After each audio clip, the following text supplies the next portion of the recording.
ডাল মাখানি বানানোর জন্যে 100 গ্রাম কালো কড়াইয়ের ডাল আর 100 গ্রাম গোটা সবুজ মুগ, এগুলো 4 ঘন্টা মতন ভিজিয়ে রেখে দিয়েছিলাম। তো ভালো করে ধুয়ে তারপর ভিজিয়েছি, আর ভিজে সেগুলো ফুলে বড় বড় দানা হয়ে গেছে।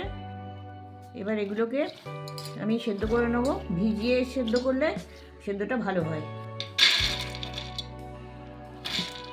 আর দিচ্ছি 50 গ্রাম মতন ছোলার ডাল। এগুলো সব একসাথে আমি সেদ্ধ করে নেবো। ছোলার ডালটা কোনো ভিজানোর দরকার নেই, এগুলো ধুয়ে পরিষ্কার করে দিয়ে দিচ্ছি। ছোলার ডালটা দিলে ক্রিমি ভাবটা ভালো আসে।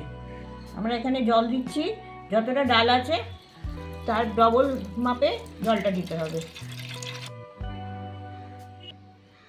সাদা তেল দিচ্ছি 1 চা চামচ, হলুদ দিচ্ছি 1/2 চা চামচ, 1/2 চা চামচ নুন দিয়ে দিচ্ছি। খুব বেশি নুনটা দেবেন না, তাহলে ডাল অনেক বেশি নুন টেনে নেবে, খেতে ভালো হবে না। 3-4টে সিটি দিয়ে নামিয়ে নেব। ঢাকনাটা দিয়ে বন্ধ করে আমি ওভেনে বসিয়ে দিচ্ছি। 4টে সিটি দিয়ে প্রেসার কুকারটা নামিয়ে রেখেছি। প্রেসারটা নেমে গেলে ঢাকনাটা খুলবো। ততক্ষণ ওভেনে আমি কড়াই তেল দিয়ে দিয়েছি আর 2 চামচ ভালো ঘি দিয়ে দিচ্ছি তার মধ্যে। তেল বা ঘিতে এটা ভালো হয়, মাখনেও ভালো হয়। তো আপনারা যেটা ইচ্ছে সেটা দিয়ে করতে পারেন, আমি সব মিশিয়েই করছি। 2 টেবিল চামচ রসুন কুচি এতে দিয়ে দিচ্ছি। এটা হালকা লালচে করে একটু ভেজে নেবো। তেলে আগে রসুনটা দিলাম, তেলে রসুনের গন্ধটা ভালোভাবে ধরে যাবে। আর এবার আমি একটা বড় পেঁয়াজ কুচি আছে সেটা দিয়ে দিচ্ছি। তার সাথে ধনেপাতার ডাঁটি কুচিয়ে আছে সেটা দিয়ে দিচ্ছি। আর 1 টেবিল চামচ আদা গ্রেট করা আছে সেটাও দিয়ে দিচ্ছি। এগুলো সব একসাথে মিশিয়ে দেবো, মিশিয়ে একটু ভেজে নেবো। সামান্য একটু নুন দিয়ে দিচ্ছি, পেঁয়াজগুলো তাড়াতাড়ি ভাজা হয়ে যাবে। পেঁয়াজগুলোর রঙটা লাল হবে না, এটা সাদাই থাকবে, আর সেটা কম আঁচেই ভাজবে। ওভেনের আঁচটা আমি কমিয়ে দিয়েছি। প্রেসারটা নেমে গেছে, এবার আমি ঢাকনাটা খুলছি, চেক করে নেবো একটু।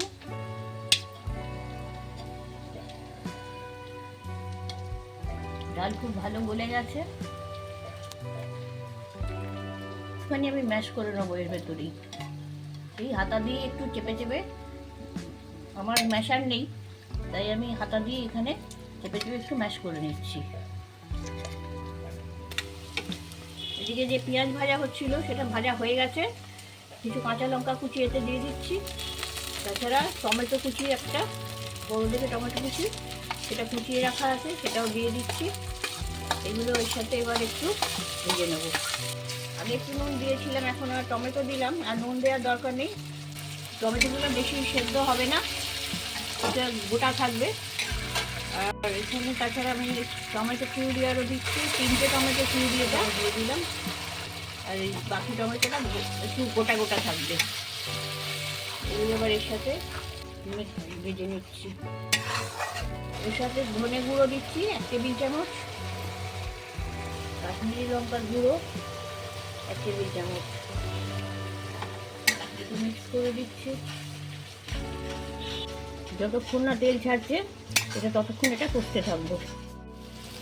মশলা থেকে তেল ছাড়ছে, এবার আমি ডালটা, সেদ্ধ করা ডালটা দিয়ে দিচ্ছি।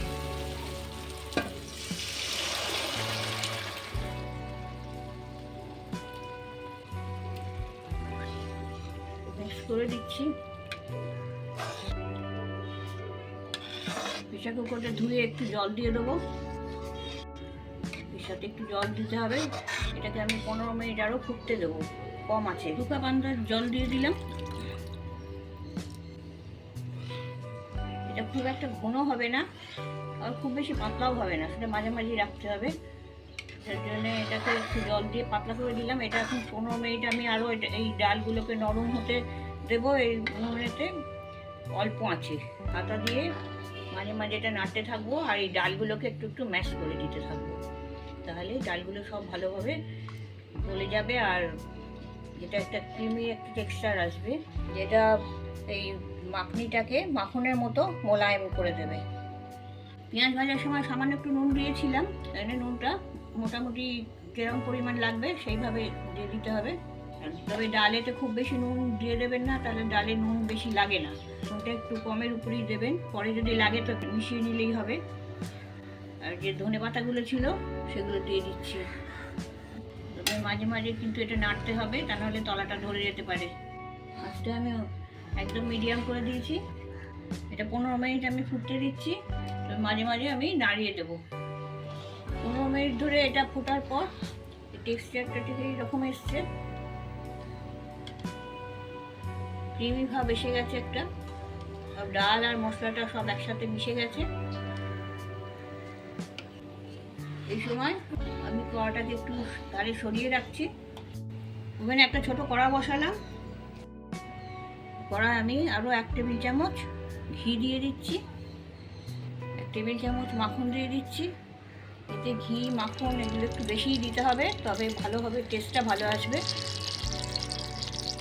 1/2 চা চামচ গোটা জিরে, 1 টেবিল চামচ কাশ্মীরি লঙ্কা আর 2 টেবিল চামচ কসুরি মেথি, এগুলো ওতে দিয়ে একটু ফ্রাই করে নেব।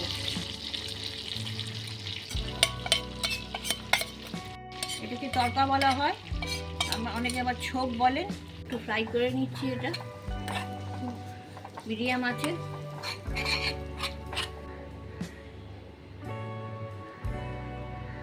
হয়ে গেছে।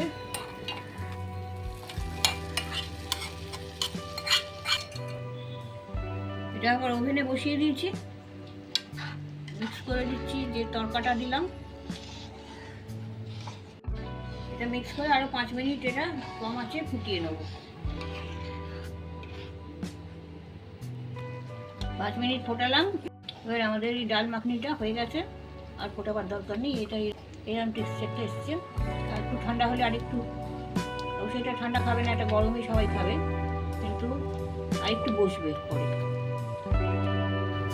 এবার এটা আমি নামিয়ে নেব।